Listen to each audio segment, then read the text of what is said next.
ಸ್ನೇಹಿತರೆ, ನಿಮ್ಮ ಬಾಯಿಯಲ್ಲಿ ಪದೇ ಪದೇ ದುರ್ವಾಸನೆ ಬರ್ತಾ ಇದೆಯಾ? ಇದರಿಂದ ಬೇರೆಯವರ ಜೊತೆ ಮಾತನಾಡುವಾಗ ಅಸಹ್ಯ ಆಗ್ತಾ ಇದೆಯಾ? ಹಾಗಿದ್ರೆ ನಾವು ತೋರಿಸ್ತಾ ಇರೋ ಅತ್ಯಮೂಲ್ಯ ರತ್ನ ಈ ಹೊಮ್ಮಗ್ಗು ಹೂಗಳನ್ನ ತಿನ್ನಿ.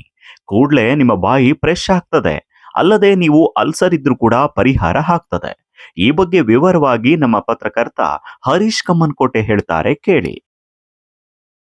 ನಮಸ್ಕಾರ. ಈಗ ನಾವು ತುಮಕೂರು ಜಿಲ್ಲೆ ಕೊಡಗೆರೆ ತಾಲೂಕಿನ ನೀಲ್ಗೊಂಡನಹಳ್ಳಿಗೆ ಬಂದಿದ್ದೀವಿ. ನಮ್ಮ ಸ್ನೇಹಿತರಾದಂಥ ಮಹೇಶ್ ಸರ್ ಅವ್ರ ಜಮೀನಿಗೆ ಬಂದಾದಮೇಲೆ ಈ ಸುತ್ತಾಡಬೇಕಾದ್ರೆ ನಮಗೆ ಒಂದು ಔಷಧೀಯ ಸಸ್ಯ ಕಣ್ಣಿಗೆ ಬಿತ್ತು. ಆ ಔಷಧೀಯ ಸಸ್ಯನ ನಿಮಗೆ ಪರಿಚಯ ಮಾಡಿಕೊಡ್ತೀನಿ. ಆ ಔಷಧೀಯ ಸಸ್ಯದ ಹೆಸರು ಹೊಮ್ಮಗ್ಗು ಅಂತ. ಆ ಹೊಮ್ಮಗ್ಗು ಇಲ್ಲಿದೆ ನೋಡಿ. ಇದು ಒಂದು ಅದ್ಭುತವಾದಂಥ ಔಷಧೀಯ ಸಸ್ಯ. ನಾವು ಪ್ರತಿದಿನ ಬೆಳಗ್ಗೆ ಎದ್ದ ತಕ್ಷಣ ಮೌತ್ ವಾಶ್ ಮಾಡ್ತೀವಿ ಮತ್ತು ಹಲ್ಲುಜ್ಜುತ್ತೀವಿ. ಹಲ್ಲುಜ್ಜಿದ ನಂತರ ಈ ಹೊಮ್ಮಗ್ಗಿದೆಯಲ್ಲ, ಈ ಹೊಮ್ಮಗ್ಗು ಇದು ತೋರಿಸಿ, ಈ ಹೊಮ್ಮಗ್ಗಿದೆಯಲ್ಲ, ಈ ಹೊಮ್ಮಗ್ಗನ್ನ ನೀವು ಬಾಯಕ್ಕೆ ಜಗಿದ್ರೆ ನಿಮಗೆ ಒಂದು ಒಳ್ಳೆ ಫೀಲ್ ಸಿಗುತ್ತೆ. ಏನು ಫೀಲ್ ಸಿಗುತ್ತೆ ಅಂತ ಅಂದರೆ, ಇದನ್ನು ಬಾಯಿಗೆ ಹಾಕೊಂಡು ಜಗಿತಾ ಇದ್ದರೆ ನಿಮಗೆ ಎಳೆಯ ಮಾವಿನಕಾಯಿ ತಿಂದಷ್ಟು ಫೀಲ್ ಸಿಗುತ್ತೆ.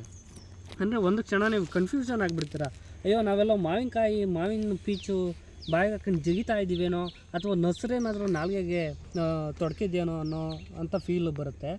ಆದರೆ ನಿಜವಾಗ್ಲೂ ಇದು ಆ ಥರದ ಫೀಲ್ ಕೊಟ್ಟರು ಇದು ಹೊಮ್ಮಗ್ಗು ಔಷಧೀಯ ಗುಣಗಳು ಹೊಂದಿರೋ ಅಂಥ ಸಸ್ಯ. ಬಾಯಿ ತುಂಬ ಫ್ರೆಶ್ ಆಗುತ್ತೆ.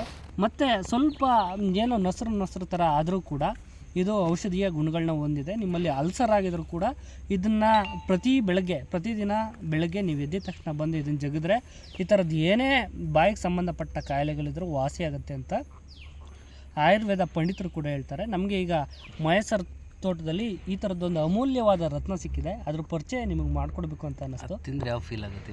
ಈ ತಿಂದರೆ ನಾನು ಆವಾಗಲೇ ಹೇಳ್ದಂಗೆ ಮಾವಿನಕಾಯಿ ಫೀಲ್ ಆಗುತ್ತೆ ಮತ್ತು ಬಾಯಿ ತುಂಬ ಫ್ರೆಶ್ ಆಗುತ್ತೆ. ನೀವು ಒಂದು ಸಲ ಇದನ್ನು ಪ್ರಯೋಗ ಮಾಡಿ ನೋಡ್ಬೋದು. ಇದರಿಂದ ಯಾವುದೇ ಹಾನಿ ಇಲ್ಲ ಅನ್ನೋದು ನನ್ನ ಅನುಭವ. ಅದರಿಂದ ನಿಮಗೆ ತಿಳಿಸ್ತಾ ಇದ್ದೀನಿ. ಈ ಬಗ್ಗೆ ನಿಮ್ಗೇನಾದರೂ ಮಾಹಿತಿ ಇದ್ರೂ ಕೂಡ ಕಮೆಂಟ್ ಬಾಕ್ಸ್ನಲ್ಲಿ ನೀವು ಹಂಚ್ಕೊಳ್ಬೋದು. ಥ್ಯಾಂಕ್ ಯು, ಧನ್ಯವಾದ.